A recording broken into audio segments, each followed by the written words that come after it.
wassalatu wassalamu ala Rasulillah wa ala alihi wa sahbihi wa man tabi'ahum bi ihsan ila yaumiddin, amma ba'd. Alhamdulillah, kembali kita lanjutkan siang hari ini kajian rutin kita. Kita masih membaca kitab Ad-Durar Al-Bahiyah fi Masail Al-Fiqhiyah karya Imam Ahmad rahimahullah. Kita masih di pembahasan salat. Jadi boleh sebutkan bab cara salat. Kita sudah ambil bahwa salat itu tidak ada kecuali dengan niat. Terus salat itu ada rukun-rukunnya. Ya, ada wajib-wajibnya dan ada sunnah-sunnahnya. Kita sudah ambil sebelumnya rukun dan wajib dari salat.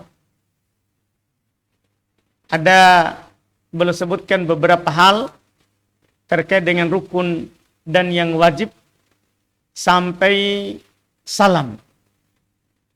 Setelah itu kita masuk di yang sunnah.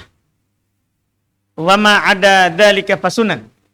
Selain yang belum sebutkan sebelumnya, iya, bahwa belum kasih kesimpulan semua perbuatan sunnah itu, semua perbuatan solat itu rukun, diwajibkan, kecuali belum katakan ada tasyahud awal, itu bukan rukun.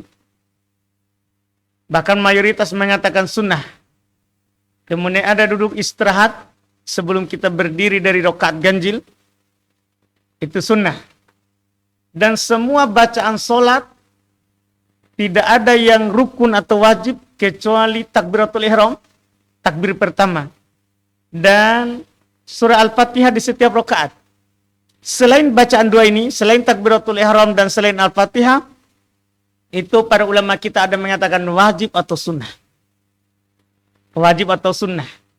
Demikian pula belum kecualikan tasyahud akhir dan salam. Itu bukan sunnah, tapi wajib bahkan rukun solat. Salam. Selain itu maka sunnah. Di antaranya itu apa? Wahya rab'u fil mawadil arba'ah. Di antara sunnah adalah kita angkat tangan di 4 tempat. Ketika takbiratul ihram, Allahu Akbar, angkat tangan. Ketika mau ruku, Allahu Akbar, kita angkat tangan. Ketika bangkit dari ruku, Allahu Akbar, kita angkat tangan.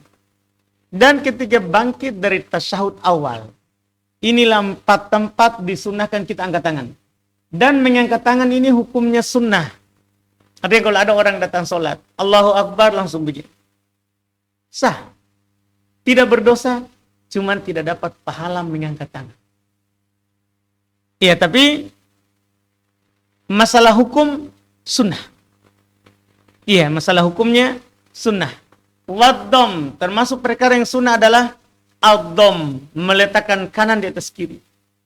Ketika kita takbir, Allahu Akbar, sunnah kita meletakkan tangan di atas kiri. Kalau ada orang sholat begini, Pak, Allahu Akbar, kasih ke bawah ini, sah sholat, tapi menyelisih sunnah Nabi.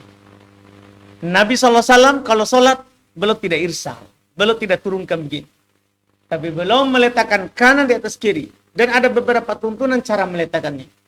Boleh di sini Pak, di lengan ini, dengan 2 cara. Boleh disimpan saja dan boleh digenggam. Ini 2 cara sahih dari Nabi. Boleh juga di sini. Telapak tangan ini di atas punggung tangan. Dan jari ini menutupi pergelangan. Begini. Nah ini juga boleh 2, ada yang mengatakan diletakkan saja dan boleh juga kita genggam. Nah, ini cara. Semuanya sah dari Nabi SAW meletakkan. Jelas kita dalam sholat disunahkan meletakkan kanan di atas kiri. Cara meletakkannya ada beberapa dicontoh. Kemudian berikutnya kita letakkan kanan di atas kiri itu di mana? Di dada atau di perut atau di pusar atau di bawah pusar? Nah, kalau ini sebagai faedah, tidak ada yang sah dari Nabi Jadi yang sahih dari Nabi itu meletakkan kanan di atas kiri. Itu sahih. Adapun posisinya di mana, tidak ada yang sah dari Nabi. Semua penukilan tidak lepas dari cacat secara hadis. Iya. Yaitu ada yang menukil di atas dada. Ada di atas perut, di atas pusar. Ada yang mengatakan di pusar atau di bawahnya sedikit. Itu cara meletakkannya. Iya. Dan semuanya tidak ada yang sahih dari Nabi SAW. Makanya para ulama mengatakan al-amru wasi'. Dalam masalah ini kita diberikan kelapangan. Mana saja yang membuat kita nyaman, khusyuk. Boleh di atas dada, boleh di atas perut, boleh di sejajar pusar, boleh. Yang penting satu, sahih dalam riwayat Imam Muslim, kita dilarang untuk bertolak pinggang. Itu saja. Nggak boleh kita sholat. Dilarang. Tidak dibolehkan. Yang penting, kan harus tangan di atas kiri. Kanan di atas kiri. Ininya bebas. Luas. Kalau orang Syafi'iyah, Pak, dia pilih di dada. Kalau orang Syafi'iyah, dia pilih di atas dada, katanya lebih khusyuk. Kalau begini. Karena kita simpan di sini, kita tahan. Iya, walaupun ulama madhab lain lagi, enggak ada. Untuk katakan lebih sunnah itu kan, lebih khusyuk butuh dalil. Butuh dalil. Sementara dalam hal ini, tidak ada dalil yang sahih mengenai ini. Kita cuma diperintahkan kanan di atas kiri. Kanan di atas kiri. Iya, tidak ada sahih di mana diletakkan. Maka yang benarnya adalah yang penting kanan di atas kiri. Kita setelah itu terserah diberikan keluasan. Yang penting tidak boleh bertolak pinggang seperti dalam Sahih Muslim. Seperti dalam Sahih Muslim. Setelah itu wat tawajjuh ba'da takbir. Kita bertawajuh. Kita iftitah. Itu maksud tawajuh. Setelah takbir kita baca iftitah. Dan alhamdulillah doa iftitah ini sangat banyak diajarkan. Seperti yang kita sudah sebutkan sebelumnya. Ini kita cuma kembalikan yang sunnah ini. Yang sunnah dalam doa iftitah dalam solat. Doa iftitah dan banyak sekali diajarkan. Iya. Setelah itu wat ta'awud. Setelah kita iftitah berta'awud. Kita baca a'udzu billahi minasyaitonir rajim. Dan ini hukumnya sunnah. Tidak wajib kita baca ta'awud. Wat ta'min. Termasuk yang sunnah adalah membaca amin. Setelah ghairil maghdubi alaihim. Kalau Al-Fatihahnya kan Pak, rukun. Harus kita baca dalam solat. Setelah kita Al-Fatihah, sunnah kita amin. Mau kita, ini berlaku umum. Sebagai imam, makmum, solat sendiri, sunnah baca amin. Setelah Al-Fatihah. Setelah ghairil maghdubi alaihim waladdallin, sunnah kita baca amin. Setelah itu kata belum wa qiraatu ghairil Fatihah ma'aha, dan membaca surat setelah Al-Fatihah bersamanya. Tapi ini harus diingat baik-baik dia, karena tidak semua rakaat baca surat setelah Al-Fatihah. Ini hanya di 2 rakaat pertama saja. Sunnah kita baca Al-Fatihah di 2 rakaat awal saja. Kalau solatnya lebih dari 2 rakaat. Sunnah begitu. Adapun di rakaat ketiga atau keempat tidak sunnah baca surat setelah Al-Fatihah. Dan sunnah di sini baca surat setelah Al-Fatihah kalau kita solatnya sendiri, ya solat sendiri, atau kita sebagai imam, ya, atau kita sebagai makmum, tapi di solat siriyah, solat yang dikecilkan bacaannya, duhur asar. Adapun di solat maghrib, isya, subuh, makmum tidak sunnah baca setelah Al-Fatihah. Karena dulu awal Islam, waktu awal-awal solat berjamaah, para sahabat membaca semua. Kalau Nabi baca, mereka baca. Sampai mengganggu bacaan Nabi. Saat selesai salam kata Nabi, la'allakum taqra'una khalfa imamiku. Sepertinya kalian baca di belakang imam. Karena Nabi terganggu dengan suaranya makmum. Kata mereka, iya. Kami baca juga Al-Fatihah dan selain Al-Fatihah. Kata Nabi, la taf'alu illa bi ummil kitab. Setelah ini jangan dilakukan kecuali Al-Fatihah. Nah, dari sinilah Pak, makmum kalau di sholat jahriyah hanya baca Al-Fatihah, tidak membaca surat setelah Al-Fatihah. Nah, ini masalah membaca selain Al-Fatihah. Kemudian kata beliau wat tasyahud al-awsat. Termasuk perkara sunnah adalah tasyahud awal, walaupun di sana ada yang juga mengatakan wajib. Tasyahud awal. Wal adkar al-waridatu fi kulli rukun. Dan disunahkan membaca dikir-dikir, bacaan-bacaan yang sahih dari Nabi di setiap rukun. Jadi bacaan ruku itu Pak, itu sunnah. Bacaan sujud itu sunnah. Iya, kalau ada orang misalnya sholat, ada orang sholat, lupa membaca doa ruku, lupa membaca doa sujud, apa hukum sholatnya? Sah. Cuman tidak dapat pahala sunnah. Bahkan di sana ada juga yang mengatakan wajib. Dan bacaan-bacaannya itu, alhamdulillah dimaklumi ya. Ruku kita baca subhana rabbiyal azim. Ya, di sujud kita baca subhana rabbiyal a'la. Dan ada juga doa-doa yang berserikat. Boleh dibaca di ruku, boleh dibaca di sujud, boleh. Doa-doa yang diajarkan oleh Nabi. Subhanakallahumma bihamdik. Ya. Rabbighfirli. Nah, itu doa-doa yang berserikat. Atau kita baca subuhun kudusun. Rabbul malaikati warruh. Itu baca-bacaan berserikat. Yang paling sering kita baca adalah Subhana rabbiyal azim, Subhana rabbiyal a'la. Itu di Sahih Muslim, Mbak. Di Sahih Muslim sampai situ. Subhana rabbiyal azim.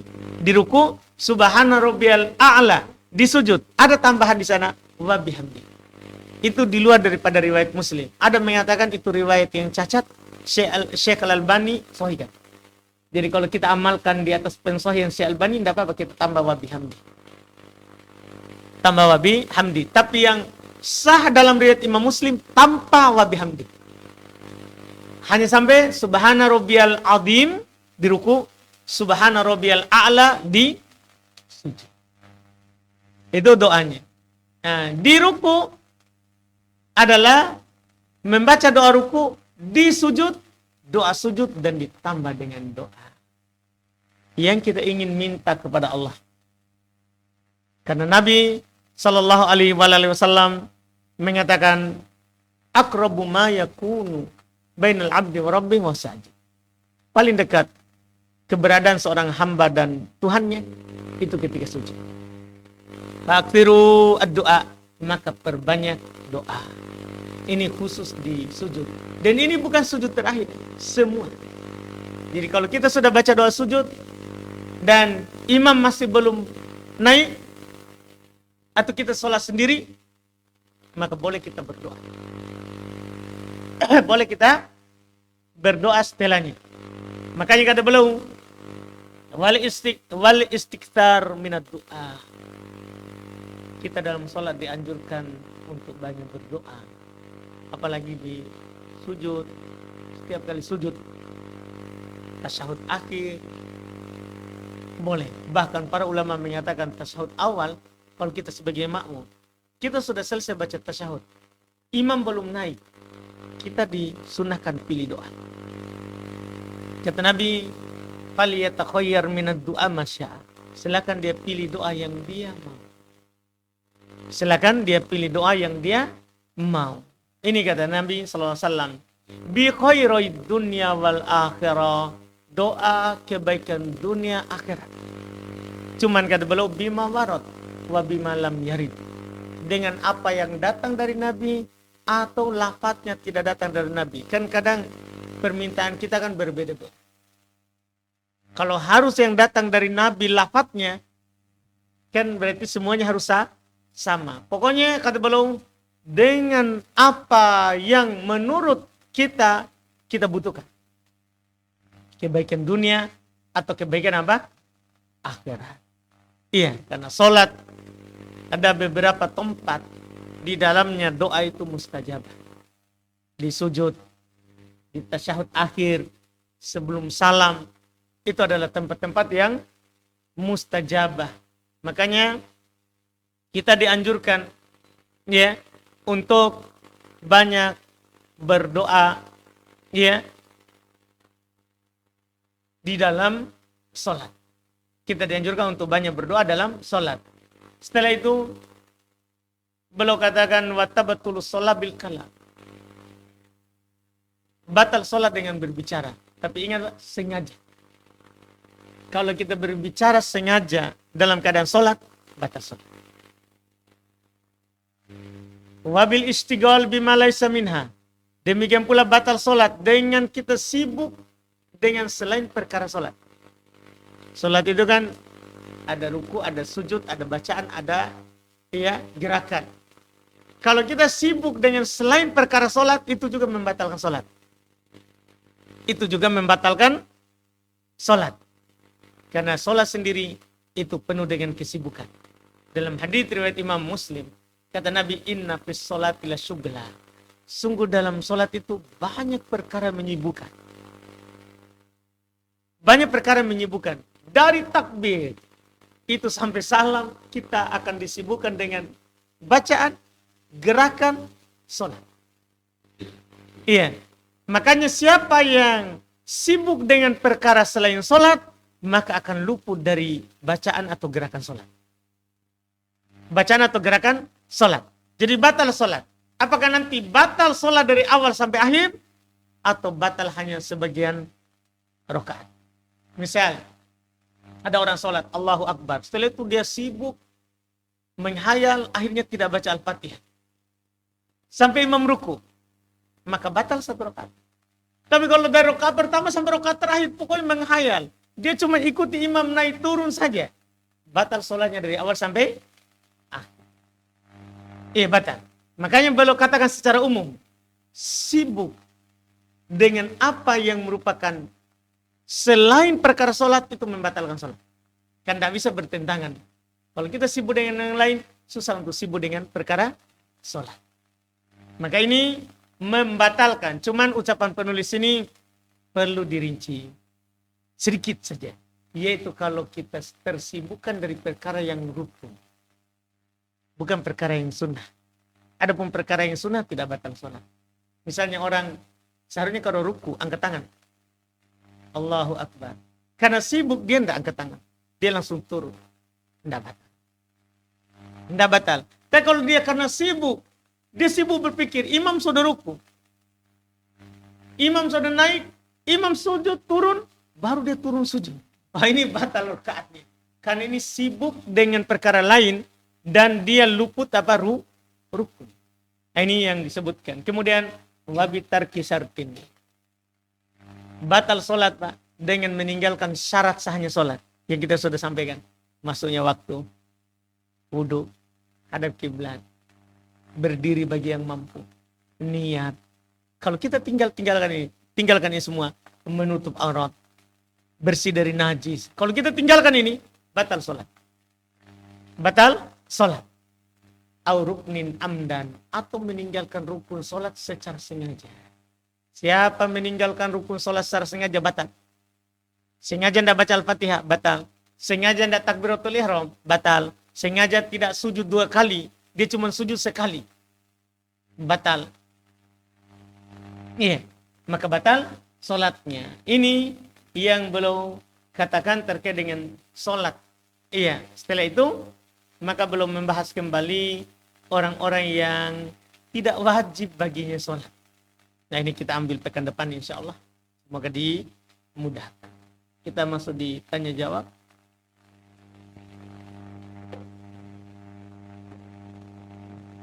Siapa tahu sudah tidak ada. Alhamdulillah. Saya kira sudah habis.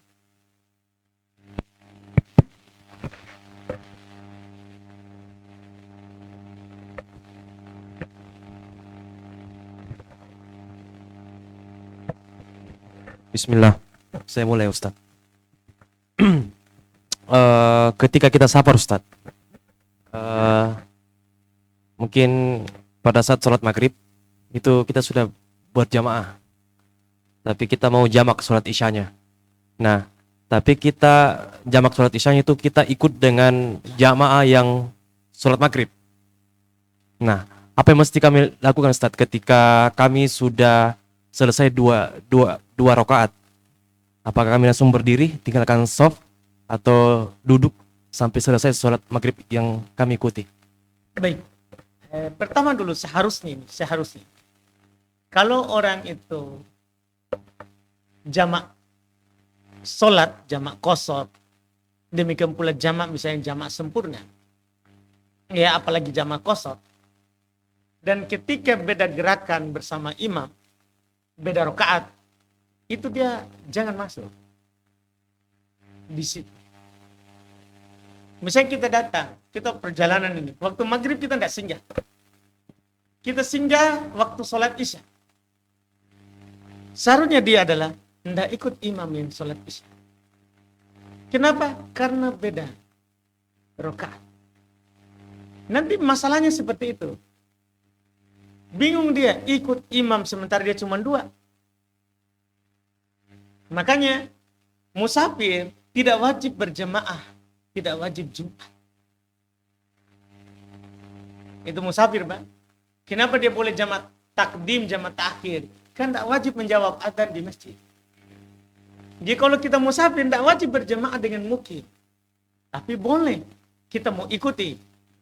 Kalau sama gerakan misalnya kita mampir maghrib, sholat maghrib.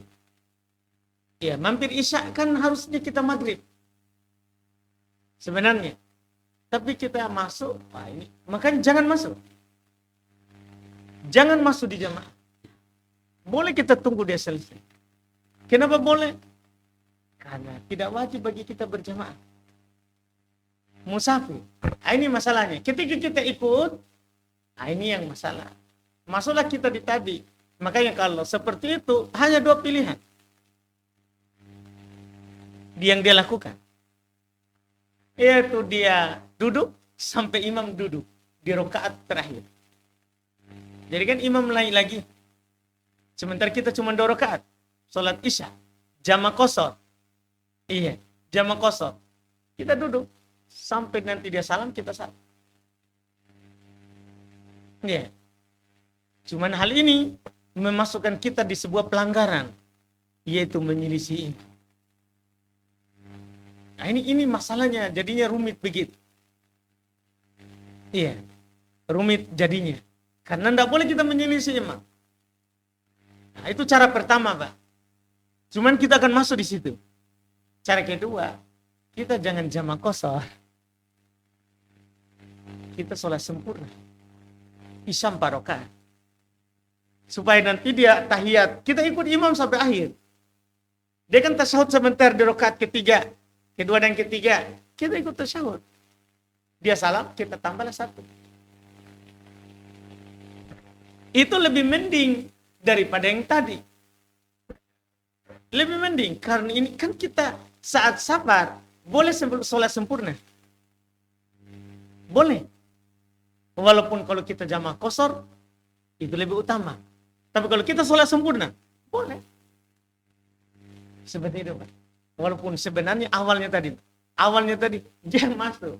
Jamaah saja sama sesama musafir. Itu kan lebih baik. Kita tidak masuk dalam hal yang tadi. Wallah.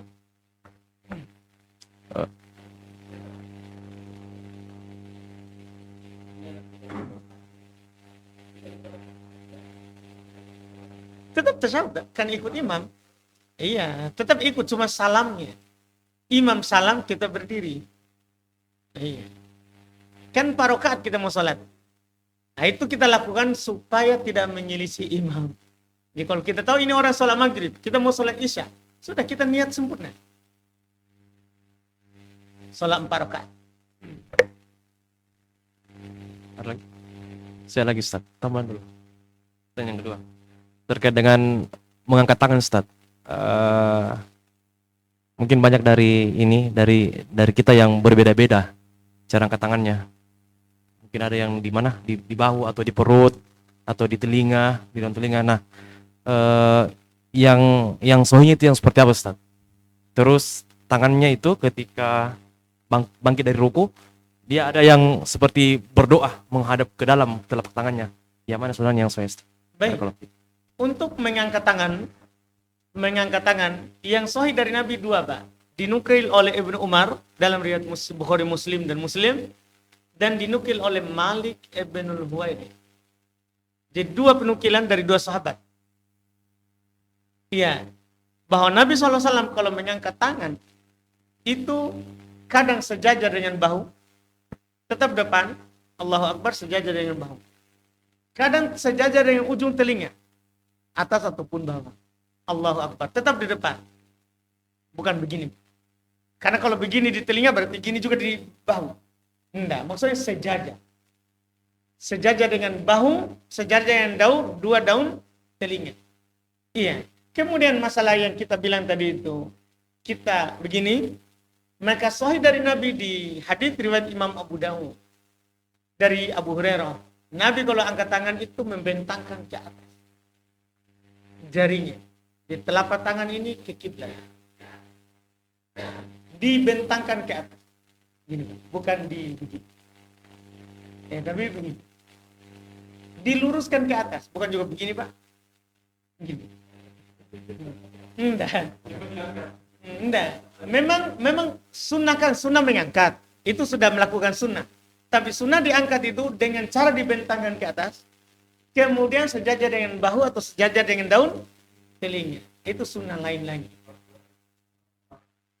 Nah, itu tadi hadits Abu Hurairah itu maddan, membentangkan ke atas. Ada riwayat dari Abu Hurairah, riwayat Abu Daud dan Tirmidzi, tapi dhaif wa nasyara asabi'ah. Beliau renggangkan jari jemarinya, tapi dhaif. Jadi yang merenggang lafaz yang merenggangkan dhaif. Tidak sah dari Nabi. Baik, Ustaz. Tadi disinggung soal menjamak sholat. Saya mau tanya Ustaz, menjamak sholat itu batasnya sampai berapa lama Ustaz? Saya pernah keluar kota sampai 4 hari, teman saya itu menjamak terus sholatnya Ustaz. Tapi saya tetap mengikut karena saya pikir saya sudah bisa sholat, kebetulan di hotel. Tapi teman saya bilang lagi, Allah itu senang kalau kita dikasih kemudahan terus kita manfaatkan. Nah, itu sebenarnya sampai berapa lama Ustaz? Apakah kalau saya sebulan menjamak terus sholat saya bisa atau bagaimana? Baik, untuk sebenarnya bahwa kita butuh saja baca ayat sama prakteknya nanti.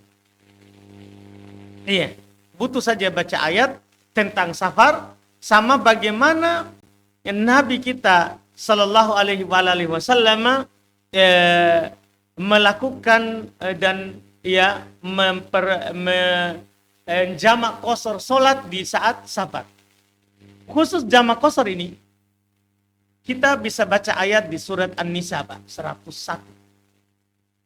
Supaya nanti kita langsung jelas gimana, berapa lama itu. Jadi di surah An-Nisa 101 itu Allah katakan begini, wa idza darabtum fil ardi falaisa 'alaikum junahun an taqsuru minas shalah. Apabila kalian melakukan perjalanan safar, maka tidak ada dosa bagi kalian untuk mengqasar salat. Apa maksud ayat ini? Ayat ini cuma menyatakan kalau kalian safar, maka tidak masalah kalian qasar. Tidak dibatasi waktunya. Tidak ada waktu pembatasannya. Makanya sekarang kita lihatlah di prakteknya Nabi. Nabi pernah bersafar dari Madinah ke Tabuk. Belum tinggal di Tabuk 20 hari. Tidak pernah sholat sempurna. 20 hari, Pak. Kita tadi berapa? Belum, masih lama. Tak? Iya. Terus Nabi pernah safar, Pak, dari Madinah ke Makkah. Dikatakan belum tinggal sampai 19 hari. Ada juga menukil 16 hari, ada juga menukil 20 hari belum tinggal juga di Madinah. Tinggal di Makkah. Tidak pernah belum sholat sempurna sampai ke Madinah. Dari sini kita bisa pahami bahwa pokoknya yang penting kalau kita safar, kita jamak qasar. Tidak ada batasan. Kecuali kita sudah niat mukim. Misalnya tadi kita mau safar ke daerah situ. Tiba-tiba di sini mau deh. Kita tiba-tiba melamar seorang perempuan. Nikah, pergi tugas, malah jadi warga sana. Iya, diikat oleh tali yang kuat itu. Perempuan. Akhirnya kita pindah tinggal. Tadinya cuma tugas, safar, menikah sama orang situ. Akhirnya kita bilang, di sini saja dia tinggal. Kita sudah pindah tinggal, maka kita tidak boleh lagi jamak qasar karena kita sudah mukim. Kita sudah mukim. Seperti itu. Ustaz, tambahan saya Ustaz. Kalau seumpama saya mau safarin Ustaz pulang kampung, saya sudah niatkan 7 hari di sana Ustaz. Itu bukan jemukim itu namanya Ustaz. Bukan, itu kan hanya niat tinggal selama safar. Bukan mukim namanya. Mukim itu kita pindah-pindah. KTP tak berpindah. Iya. Kita izin sama ketua RT RW dah, bila mau pindah. Ada pun masalah pekerjaan. Safar. Ini Ustaz, ada titipan pertanyaan Ustaz dari istriku ini. Masalah ikat rambut Ustaz, kalau perempuan Ijab kabul. ikat rambut Oh, baik. saat sholat, Nah, batasannya bagaimana Ustaz? Ikat rambut seperti apa? Apakah memang tidak boleh mengikat sama sekali atau? kalau di hadits riwayat Muslim itu ikat. Tidak dibilang gimana. Ada mutlak ikat rambut. Itu yang di sini. Iya. Pokoknya kapan kita ikat rambut ya masuk di hadits itu. Dan hukumnya makruh. Tidak batal sholatnya. Ada orang mengikat rambutnya dalam keadaan sholat, tidak batal. Sah sholat. Cuma dia melakukan hal yang dibenci. Sama satu lagi Ustaz, di masjidku itu Ustaz, setiap sholat selesai sholat duhur itu belum zikir biasanya langsung ada yang naik baca hadis-hadis gitu Ustaz. Apakah ini memang ada contoh atau bagaimana Ustaz? Baik, Nabi sekali-sekali melakukan hal tersebut, memberikan nasihat. Tapi Nabi tidak salah. Kadang beliau langsung balik, beliau zikir, beliau biasa bersandar di tembok yang masjid. Beliau lebih sering begitu. Tapi kadang beliau habis sholat beliau memberikan nasihat.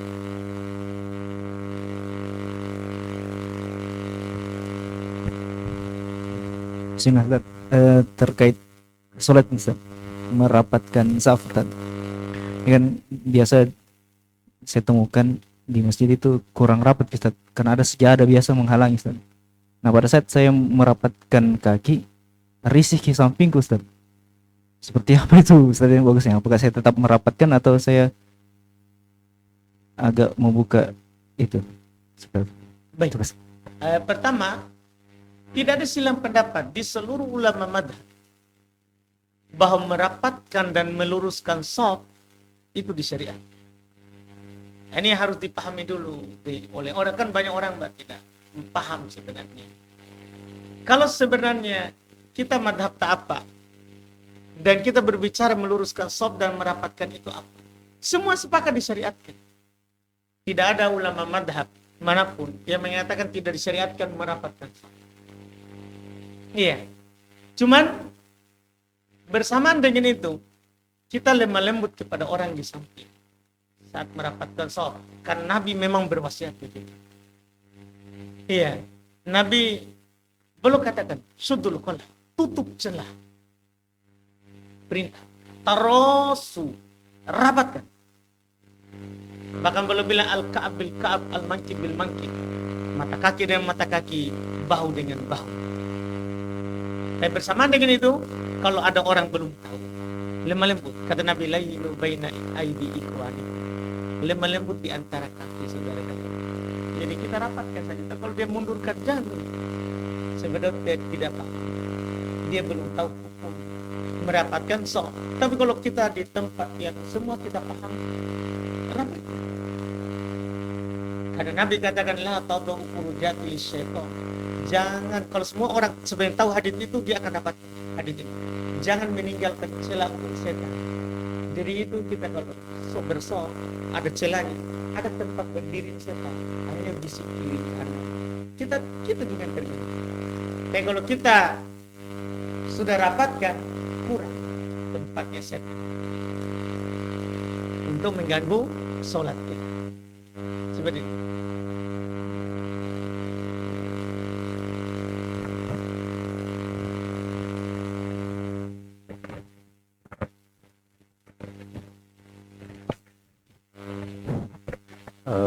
Assalamualaikum Ustaz. Mau bertanya masalah bacaan setelah Al-Fatihah. Kan biasanya ada surah yang panjang. Biasanya itu dibaca setengah di rakaat pertama, kemudian setengahnya lagi di rakaat kedua. Kemudian kan ada surah yang panjang itu seperti surah Al-Baqarah. Apakah harus bersambung ayatnya dari itu rakaat pertama sama rakaat kedua, ataukah boleh dilangkahi seperti itu? Baik. Pada dasarnya adalah pertama ndak harus selesai satu surah. Boleh dibagi-bagi dari setiap rakaat. Apakah harus disambung rakaat pertama dan kedua? Tidak harus. Karena memang Nabi SAW katakan, di Quran bahkan, Faqra ma tayassaru minal Quran. Bacalah yang mudah bagimu dari Quran. Silakan pilih yang kamu mudah baca. Ini. Juga Nabi SAW katakan begitu. Tumakra ma tayassaru ma'ak minal Quran. Kemudian baca apa yang mudah bagimu dari Quran. Jadi baca saja yang mudah bagi kita ingat. Boleh dilangkahi. Karena kita bukan lagi membaca Quran secara berurut. Kita lagi dalam sholat membaca yang mudah yang kita baca.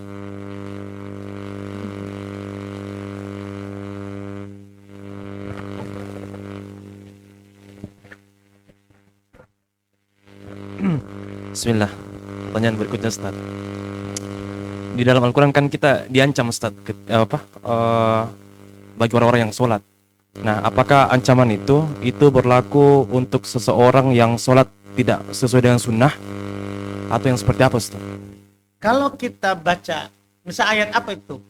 Karena itu apa, ada fawailul lil musallin, celakalah bagi orang-orang sholat. Nah, ini apakah ancaman itu? Karena setelahnya itu penjelasan. Oh, Alladzina hum sholat an sholatihim sahun. Orang yang lalai. orang yang lalai ya.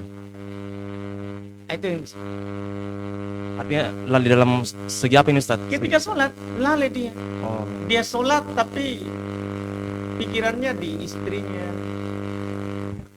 pikirannya di perdagangannya. Dia dari rakaat, dari takbir, dia hitung, oh tadi pagi sekian masuk. Itu yang dia pikir. Iya. Ada juga lalai di situ. Lanjutan ayat.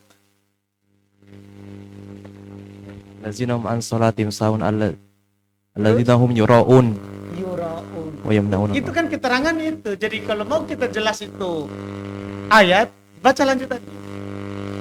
Orang yang dalam sholatnya yura'un, mau dilihat. Ria, mau didengar bacaannya.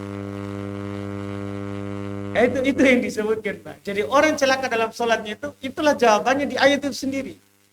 Karena Allah tidak membiarkan kita dalam syariat ini tidak paham. Makanya kalau tidak ada penjelasan di ayat setelahnya atau sebelumnya, maka Nabi pasti jelas. Misalnya, Pak, dalam Quran, kita cuma dikatakan wa aqimus shalah, tegakkan sholat. Kan tidak ada penjelasan di Quran bagaimana cara sholat. Tidak ada. Maka Nabi langsung jelas. Begitu, Pak. Jadi syariat ini pokoknya kalau kita ada yang samar bagi kita, baca saja ayatnya. Langsung kita tahu itu. Atau kalau tidak ada juga, Nabi pasti belum kasih tahu.